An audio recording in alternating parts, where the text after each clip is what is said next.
Little black book, you know what time it is. Time it is. Time it is. Time it is. Time it is. Time it is. Time it is. Time it is. Hey guys, and welcome to Little Black Book. You know what time it is. If you're new to the channel, make sure you like, share, subscribe, click on that bell button for notifications of the uploads, baby. And for those who return these, you ain't got them in the rows. You ain't got them in the rows. Last note was off, but don't watch that. Alright, cool.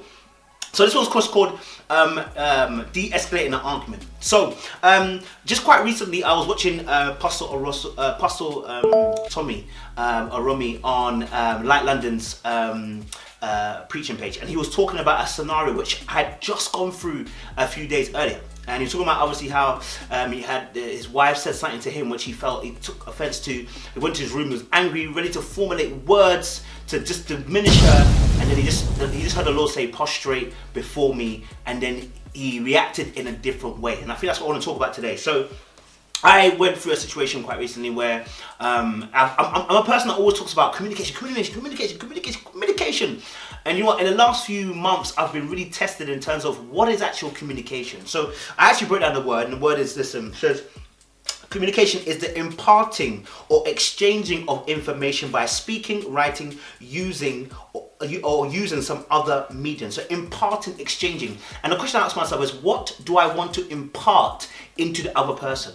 When there's an argument going on, or I feel like the person's hurt me, what am I trying to impart on the person? Because we all get into a situation where there's an argument going on and we get lost in the emotion, and then we're not able to be in motion to deliver what we need to deliver.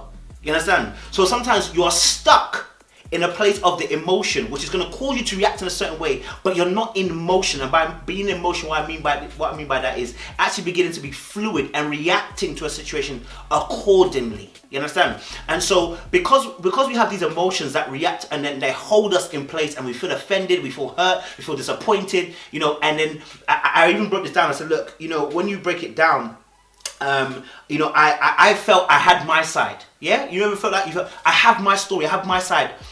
In rebuttal to what you've said to me or what you've done to me. My emotions are running, yeah? My fears are reminding me, we've seen this before, don't let this happen again.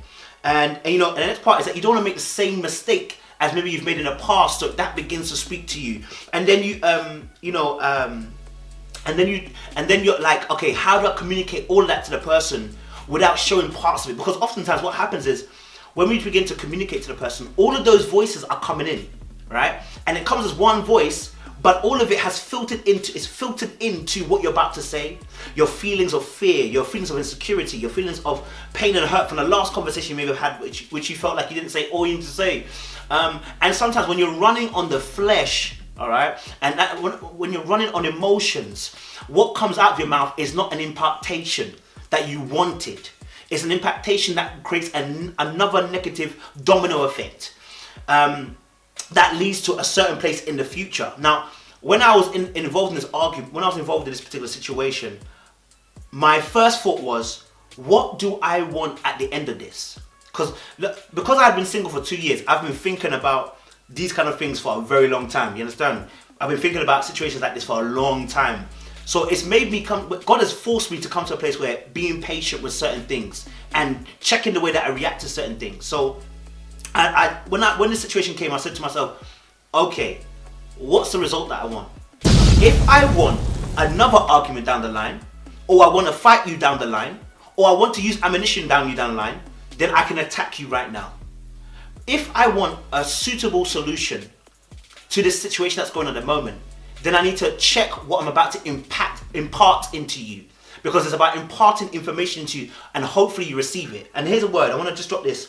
The definition of listening, right? Because oftentimes where the problem comes from is people listen, what they receive is not what was being sent. What they receive is often not what's been sent, yeah? Cool, so listening, it means to take notice of and act on what someone says, respond to advice or a request. It means also to make effort to hear something. Make effort to hear something. Be alert and ready to hear something. This is what listening is. And I have to ask myself, are you, when you're in an argument, are you ready? Are you ready to make effort to hear what they're saying? Or are you ready to respond to what they're saying? Are you ready to hear something? Or are you ready to hear something to attack the person? You know what I mean? Are you on high alert to respond rather than to hear? And I had to ask myself these questions because as it was coming, I was like, You know? And the last part says, use to urge someone to pay attention to what one is going to say. Do you pay attention, or will you be paying down the line to will you be paying down the line what you've sowed into this particular situation, right? Because what you sow in is what you're going to reap at the end, right? So cool. The situation came, and what I actually decided to do was I went to pray. And I said, God, I need wisdom. I need wisdom to how I'm going to deal with this. Now, the wisdom that came was simply listen. And I was like, whoa, man, what with it? I wanted the mad things of the wisdom. I want the mad wisdom.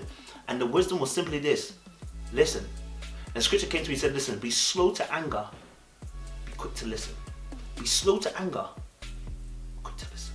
So, okay, cool. I got into the conversation with the person. The person said, you know what, this is their thought, this is their side. I then also said my side. Towards the end of the conversation, you know, I wanted to make something known. And the way I delivered it was without wisdom. Because I started to forget that it was about listening. And I started to think about how I want to win. Or how I want to show a certain thing. And it wasn't really love of God. You see, oftentimes when we're in arguments and in disputes with someone, especially like someone that you love, right? Someone that you really care for. Sometimes the love that you have for that person, it goes out the window. At that moment, you want to smash them. Yeah, you want to smash their head in, isn't it? With verbal attacks. Because you want to show them that, listen, nobody's a muck around here. You understand? Nobody can take me for a muck around here. But actually, when you do that, you begin to operate into the flesh. You understand? And so when I said what I said, the person was listening to me though, took it on board and said, listen, do you know what? I actually appreciate that you said that, but do you know what? It could have been said like this. And when the person did that, you know when the Bible says, heap hot coals on your enemy, this is what it's talking about. It's not just talking about your enemy out there. Sometimes your own partner, your own lover, your own friend can become the enemy that you're talking about. And to disarm them, it says, show love. So when the person just slowed it down and said, do you know what? I heard what you said. I get what you're saying. If you had put it this way, it might have been better received. When the person said that, I felt shame. I said, don't name. And I learned a critical lesson. Are you listening to respond? Or are you being attentive, being alert, being ready to hear what the person's saying before trying to attack? You know what I mean?